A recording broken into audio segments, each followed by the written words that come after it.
Yo, what's good? I'm back with another video.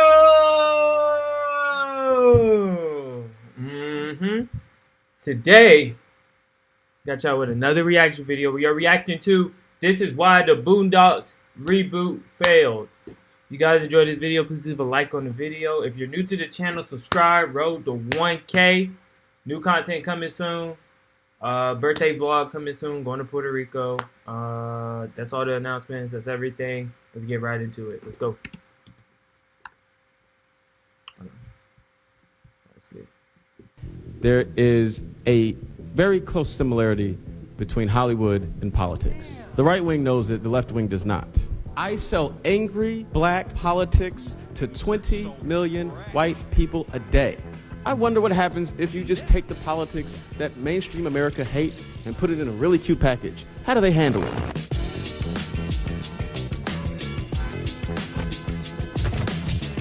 Remember the early Boondocks days is of a the classic. internet, a wild and weird time where just about any level of humor flew, edginess was the rule of the landscape, and no doubt many of you were either growing up during that time, Jesus Christ, I feel old, or, like myself, you were deeply inundated in all the post-ironic glory. You basically couldn't escape it at the time. If you were on the internet, you were likely watching some variation of people swearing, throwing up into each other's mouths, or whatever weird, absurd thing was going on. And while this era is beloved by most, it really was an era of truly hollow, edgy humor. I mean, I'm a large appreciator of Filthy Frank lore, but I'd be lying if I said it made any deep commentary on our society. That's why it genuinely didn't surprise me too much to learn something I know many of you will likely know and say it was obvious, that The Boondocks was a show that was released in 2005, and not in fact during the edgy era of the internet, despite many clips of the show being posted during that period. Around 2005, you had comedians like Dave Chappelle blowing up for his critical view of society and the black experience. Was it edgy? Yes. But was a lot of it poignant and meticulously thought out to make a point? Absolutely. While yes, the greatly inferior fourth season aired in 2014, we'll get to that soon, The Boondocks itself came out far earlier. While many will often say that the show couldn't be made today due to the political climate, I couldn't disagree more. I disagree.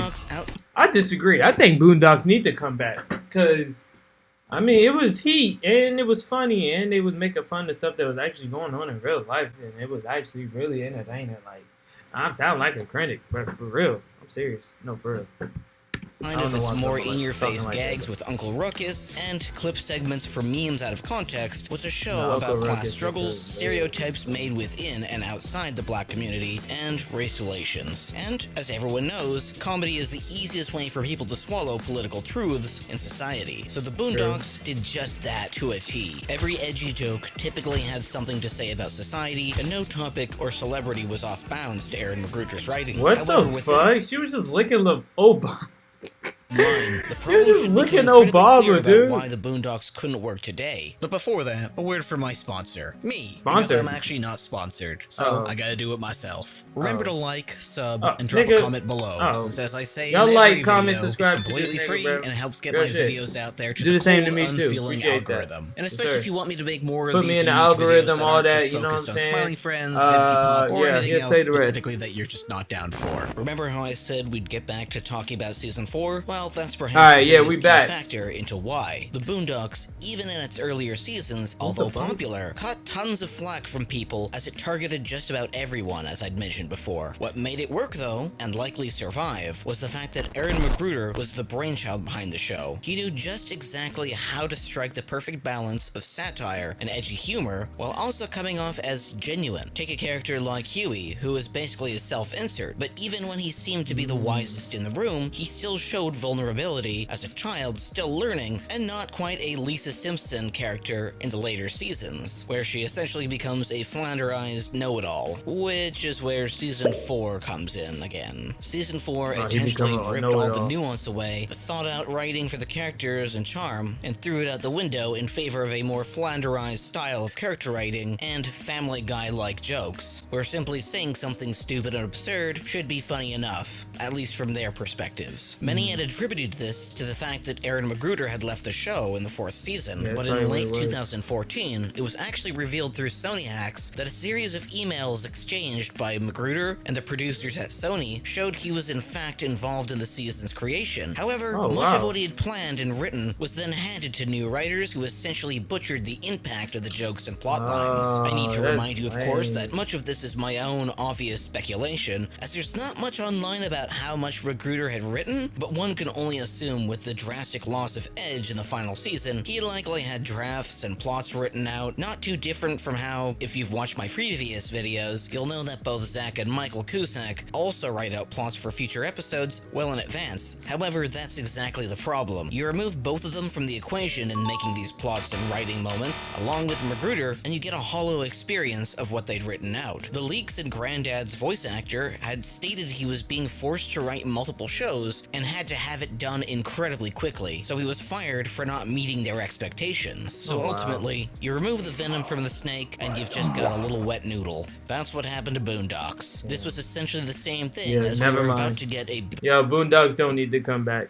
Boondocks reboot. After many years of being under a gag order from Sony, Uncle Ruckus's voice actor actually spilled the beans that Aaron Magruder had been fired yet again for being unable to finish his writing quickly enough. Felt like it was taking too long. Like I had already recorded 8 episodes of it as Uncle Ruckus. I'd done 8 episodes, but they decided they weren't going to make it.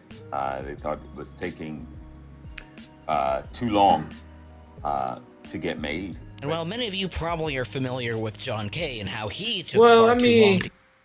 how quick do y'all think a show idea is supposed to come together? Like, the man got to come up with jokes, but he had to make it funny, relatable, without hurting people.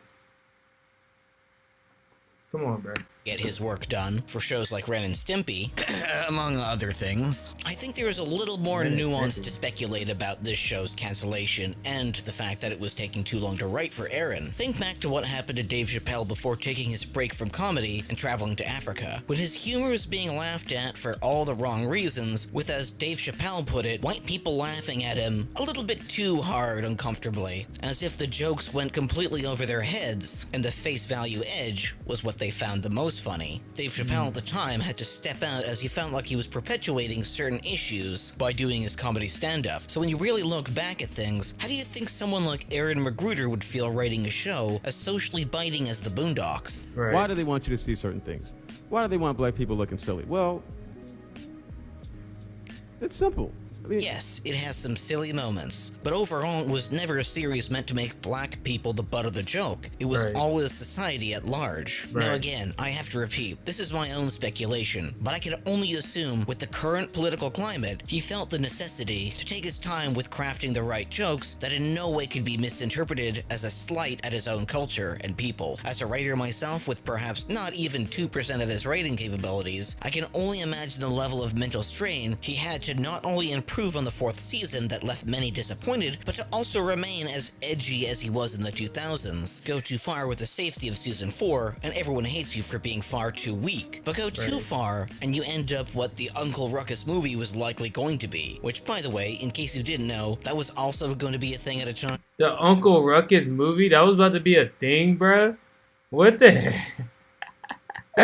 What, bro? What the heck? And as much as I love the idea of keeping this amazing voice actor doing his shtick, it was essentially a doomed project from the beginning. As much as I and others loved Uncle Ruckus, if you remove the entire cast that helped bounce off his racist shtick, the movie would have just been painfully edgy for the sake of edginess. Characters like Huey and Riley that were to be written off helped balance out Uncle Ruckus's blatant racism, turning his self-hatred and offensive rhetoric into biting commentary on racism and internalized oppression. A live-action adaptation, especially one focused solely on Ruckus, risked losing the humor and social critique that defined the Boondocks, potentially reinforcing stereotypes it once lampooned. Ultimately, although I am sad that the Boondocks reboot was never brought to life, had it fallen into the hands of other writers less talented like season 4, I'm afraid the show would have been yet another lame duck. Perhaps it's ultimately better that we just didn't get anything. We still have those first 3 seasons reasons, as they still stand the testament of time, being posted all over the internet to this very day, with many not realizing it aired 2 decades ago. Yeah, sink that in for a moment. And on top of that, it would also just feel wrong to continue the show while the heart and soul of the series, Granddad, was gone. Granddad, what do you do when you can't do nothing,